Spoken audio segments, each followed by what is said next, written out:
Many people are asking, how will China's housing prices go in the future?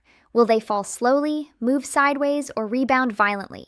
We do not need mysticism. We only need to look at one objective reality: Japan in 1990. That is a mirror. Although the future reflected in this mirror may make many people feel a chill, it is the only reality we can actually touch. We compare income to housing price ratios, national fundamentals, stress resistance, and the intensity of market rescue measures. Compared with Japan's real estate bubble back then, you will find that China's current situation is not merely similar, but aggravated in all aspects.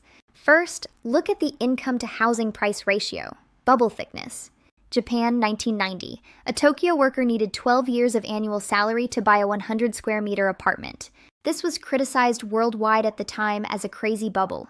China. In Beijing, buying a home of the same size requires 56 years of annual salary.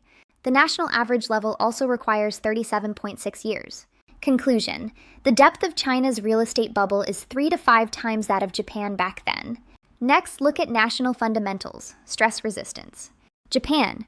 At that time, it was already one of the world's top developed countries, with the world's highest per capita living standards, and it possessed massive overseas assets that could feed back into the domestic economy. China. It has not yet entered the threshold of developed countries. Its core pillar industries are facing relocation abroad, and its per capita income and social security system are far inferior to Japan's at that time.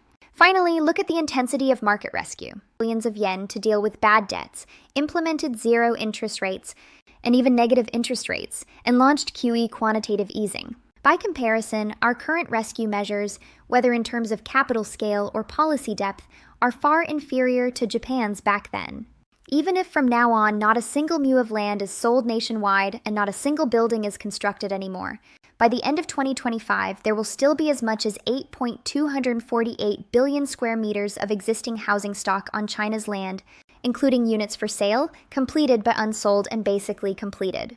Calculated at 30 square meters per person, these homes are enough to accommodate 275 million people. Under the background of negative population growth, tens of millions die every year, and only several million are born, who will digest this cold reinforced concrete? How long did Japan's housing prices fall? 32 years. Land prices fell by an average of 3.7% per year, lasting for 30 years. Even by 2023, land prices in Tokyo's core areas were only 40–50% of the peak in 1990. As for remote areas, houses have long been deserted, and no one wants them even if they are given away for free. Japan, under favorable international conditions and with deep economic foundations, still needed more than 30 years to catch its breath.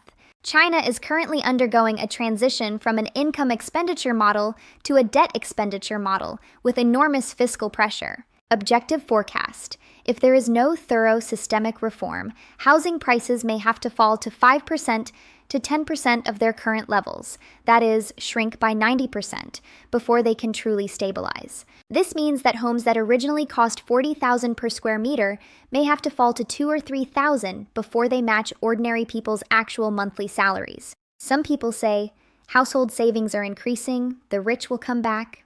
This is ignorance of basic economic laws. Growth in savings is a risk avoidance behavior. During economic downturns, savings do indeed increase. But that is the result of wealth concentrating in a very small top group. The vast majority at the bottom are becoming poorer. The rich are not stupid. Truly wealthy people and those who control power have the keenest sense of smell. No one will buy a negative asset that will be worthless in the future. In their eyes, apart from owner-occupied housing, the rest of real estate is just reinforced concrete that is weathering away. If you still want to buy a home now, ask yourself, do you think you are buying at the peak, the mid-slope, or the bottom of the mountain? Japan used 30 years to tell us that when a bubble bursts, it does not bend to human will. An entity with a larger scale, thinner foundations, and a harsher external environment will most likely never catch its breath in a lifetime. Rather than waiting for a recovery in illusion, it is better to see reality clearly and hold on to the little truly liquid assets in your pocket. Follow me if you want to learn more about the inside news of this amazing country.